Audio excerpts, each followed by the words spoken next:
Israel-Iran, the war that rewrites the global RUOK. Tehran is burning. Sewage floods the streets.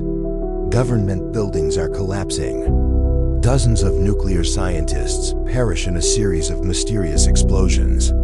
Israeli fighter jets, over 2,000 kilometers away, circle the skies above Iran like they were rehearsing over Gaza. And for the first time in history, no air defense system in Iran could stop these pinpoint precision strikes. This is no longer a shadow war. This is an open conflict between the Middle East's two most dangerous enemies, Israel and Iran. Within 72 hours, the world has witnessed something unprecedented. A small country like Israel penetrating deep into Tehran's capital, destroying command centers, eliminating top IRGC leaders, and paralyzing Iran's infrastructure using a combination of air raids, car bombs, and cyber warfare. Meanwhile, Iran has responded with hundreds of ballistic missiles aimed at Israeli civilians. They call it punishment, but the truth? 10 Israeli civilians are dead, among them children and mothers. Hundreds are injured. Last night, Israeli cities shook with sirens. This morning, the entire Middle East woke in fear of an uncontrollable regional war. This isn't just a war between two nations. It's a war between survival and annihilation. Between a side determined to stop the nuclear bomb and a side that vows to erase Israel from the map. What you'll see in this video: the longest-range airstrikes in Israel's history. Why sewage flooding Tehran is the mark of elite cyber warfare. Why the world is waiting for the US to act or abandon Israel in its loneliest hour. Books of the elite, where strategy, power, and conflict intersect. Tehran, when hell rose from underground Tehran, the proud capital of the Islamic Republic. Of Iran, once seen as an impenetrable fortress, is now crumbling, block by block, not from protests, not from invisible cyber attacks, but from something never seen before. Israeli fighter jets openly flying in broad daylight over Tehran, unchallenged, undetected until it was too late. When the first footage emerged on Iranian social media, black smoke rising from the heart of the capital, civilians screaming, traffic fleeing the city, many believed this must be fake. But truth doesn't need your belief to exist. And the truth was, Tehran, the heart of Ayatollah power, was under pinpoint air assault. Coordinated explosions, no longer.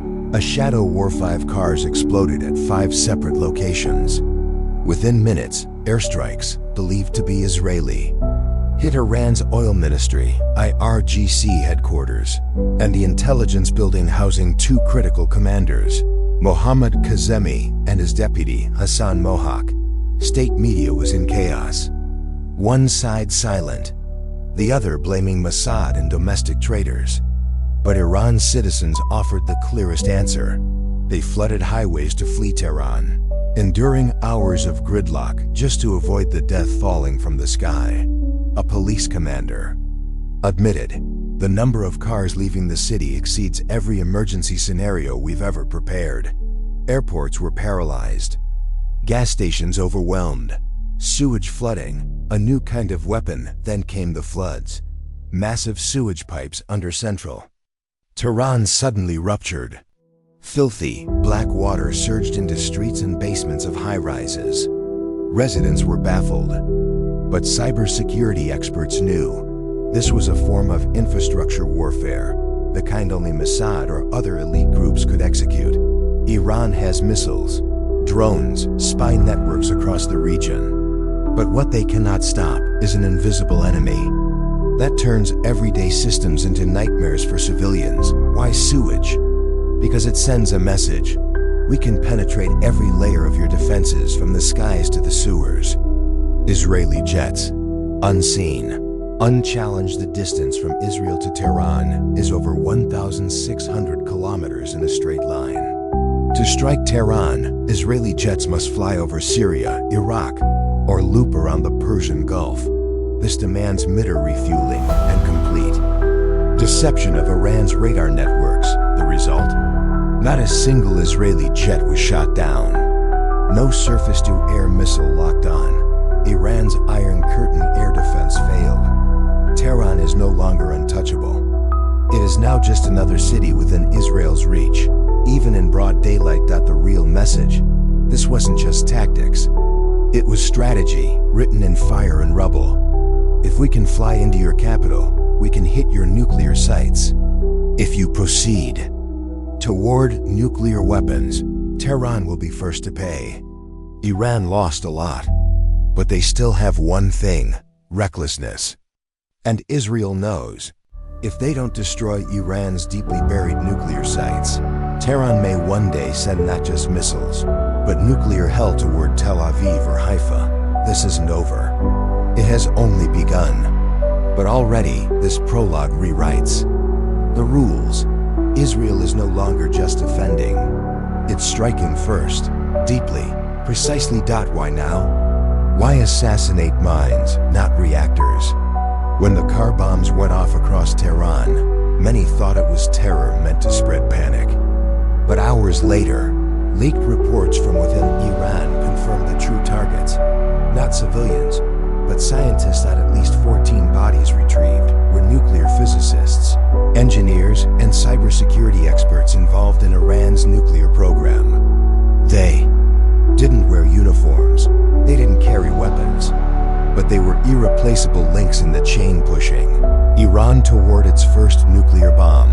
Some of the confirmed targets included the lead engineer of the IR-9 centrifuge rotor design team, the Laser Uranium Enrichment Project director, the head of nuclear cyber defense who had once been targeted by Stuxnet, 3 nuclear physicists from Isfahan and Fordo, and 1 former student of Mohsen Fakhrizadeh, the father of Iran's nuclear bomb, assassinated in 2020. Why attack mines, not facilities?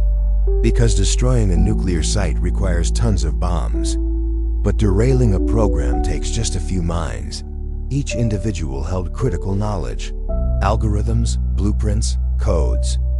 In Iran's ultra-secretive system, that information isn't easily passed on. Remove the brain, and the body stalls. This isn't the first time Israel has decapitated a program.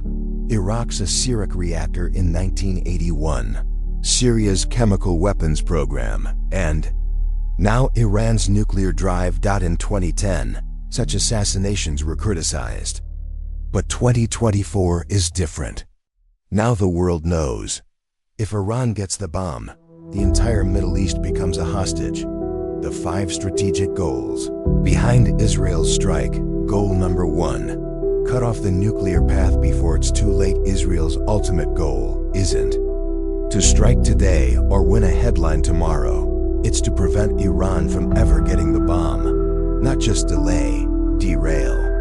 Because once Iran has a nuclear weapon, every act of deterrence collapses.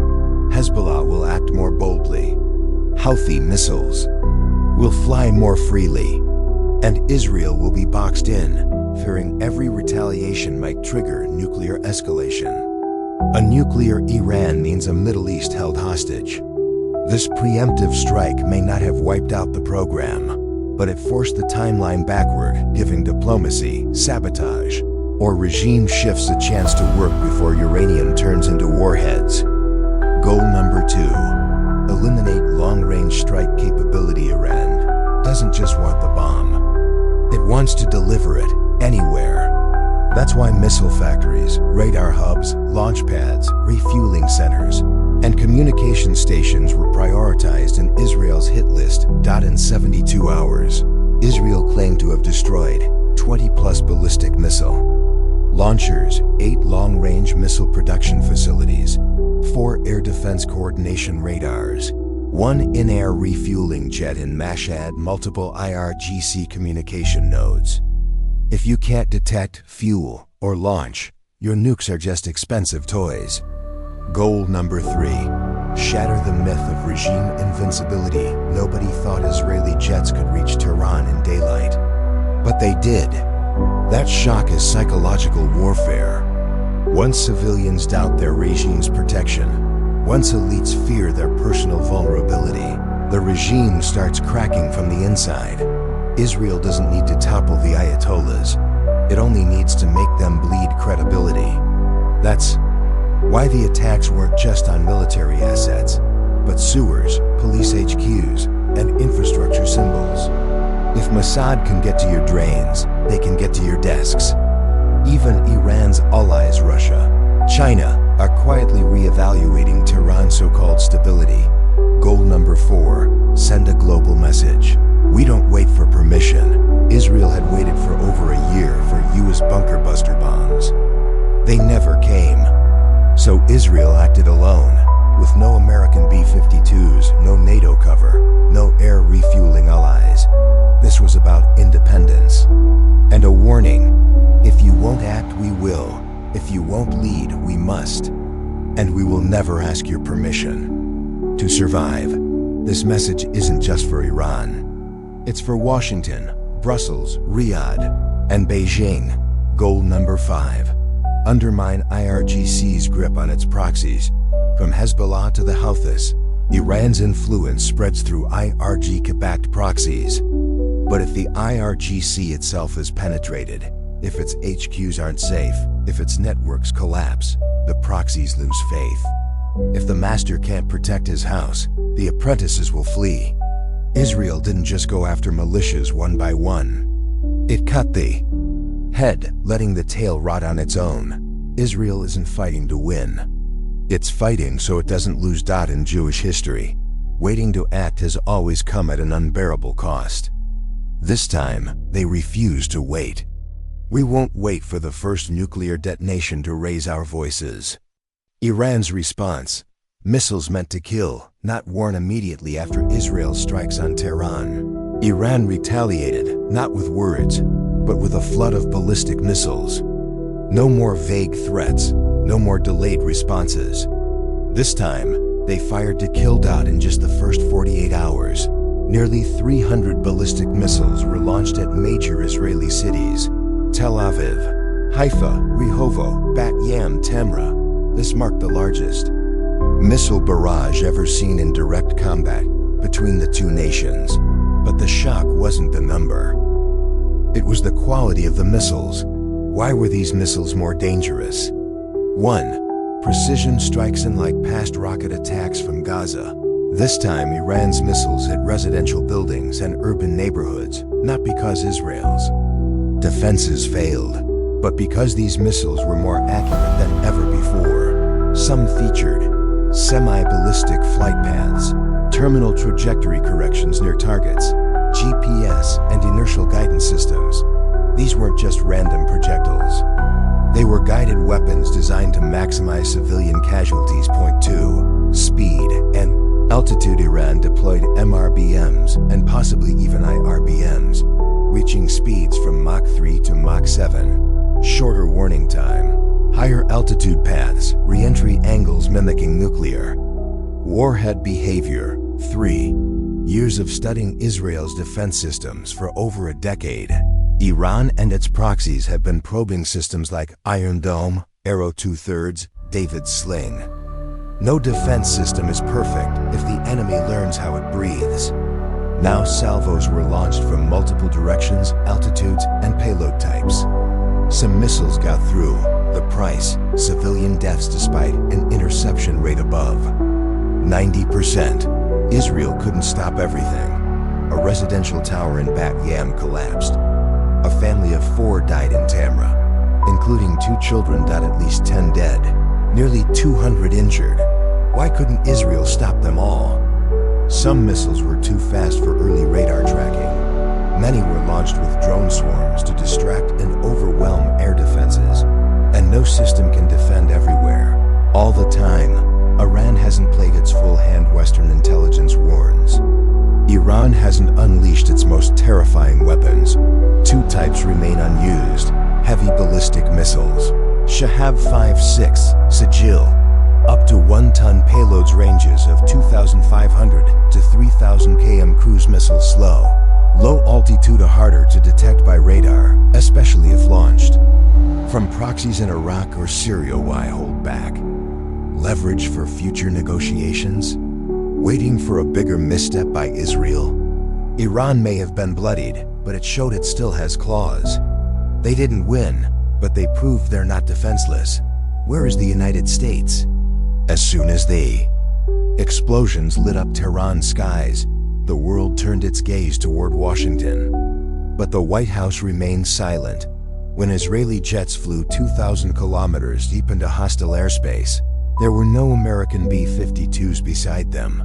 When Iran responded with hundreds of missiles, there were no thunderous warnings from the Pentagon. Just silence and a growing question: where is the U.S.? An unprecedented absence. Never before has Israel carried out such a long-range, high-risk solo mission without direct American support. In past operations, Iraq 1981, Syria 2007, Lebanon 2006, Washington was either behind the scenes or in the skies. This time, no U.S. refueling tankers, no reconnaissance aircraft, no Tomahawks or stealth bombers, only vague statements of support in principle. Trump speaks, but is it just campaign talk? Former President Donald Trump quickly took to the airwaves. "I'm ready to intervene if needed. I've spoken to Putin. Peace is coming. I can make it happen." He claimed secret talks were ongoing. But was this diplomacy or electioneering? Meanwhile, the current president remained cautious, invisible. The White House's two-level game analysts suggest Washington is playing a dual strategy. Let Israel fight alone, avoid direct use Iran. War, keep focus on Ukraine, Taiwan, and global stability. Step in as peace broker later. Let Israel do the dirty work. Then claim the diplomatic victory when the dust settles. Let them fight. We'll do the photo ops. But is this strategy too risky? U.S. weapons available, but withheld some of the world's most powerful bunker buster bombs. GBU-57 massive ordnance. Penetrator, MOP GBU-72. Advanced penetrator. These remain locked in U.S. arsenals, not transferred to Israel. Why? Fear Israel would use them to flatten Fordo, escalating war, wanting to keep those bombs as bargaining chips, or mistrust of Netanyahu's uncompromising stance. Whatever the reason, the message is dangerous. Even if you're America's closest ally, don't expect help when you're cornered. Global eyes on America. Saudi Arabia. Will the U.S. defend Riyadh if Iran gets the bomb? Gulf states. Is the American security umbrella still real? Europe. If Iran targets Rome or Athens, does NATO react? Taiwan. If China follows Iran's example, will America step in? If Washington doesn't clearly back Israel, allies worldwide may start questioning their security insurance. True allies don't only show up when it's easy. Israel has shown it can fight alone. But the cost is steep: lives, resources, morale. If the U.S. won't send bombers, it should at least deliver the promised weapons, back Israel in the UN, reassure allies that the Iran-Russia-North Korea axis won't go unchecked. If not, the U.S. risks losing not just Israel's trust, but its global leadership. War is fought with weapons, but won with alliances. Who's winning this war?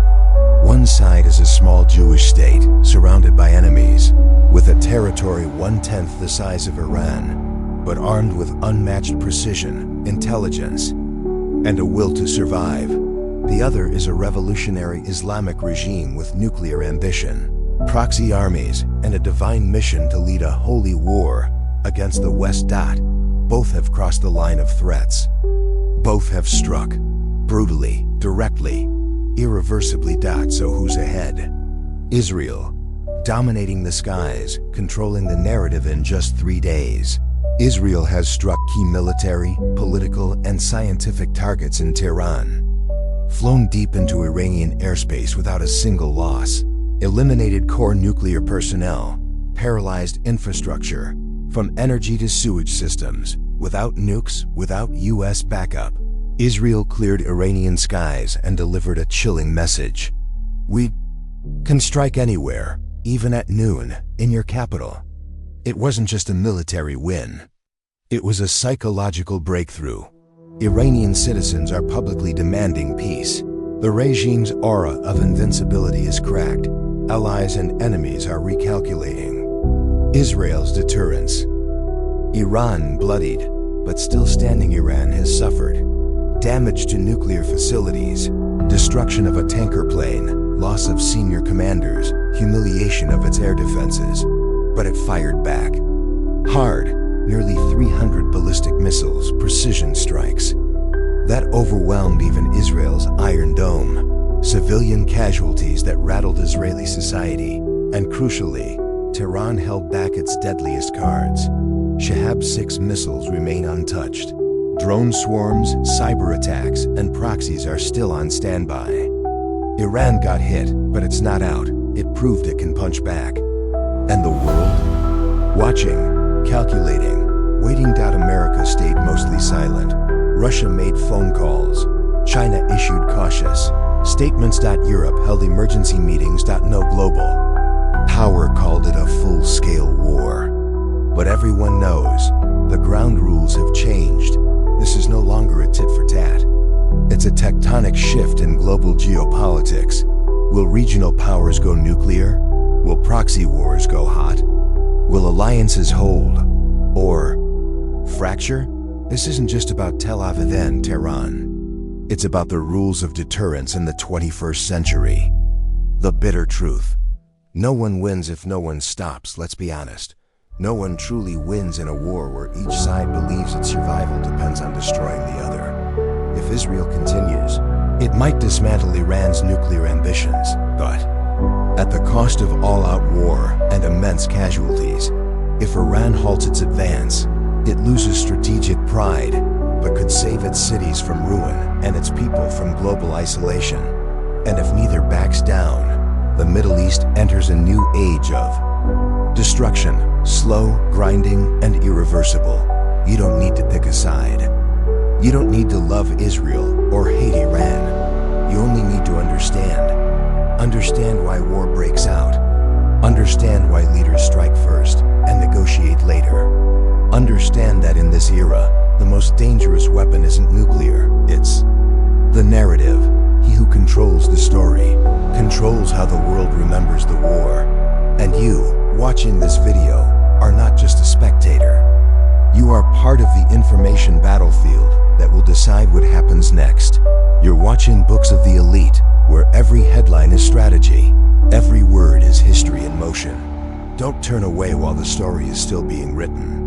Because war doesn't end with an explosion. It ends with how the world chooses to remember it.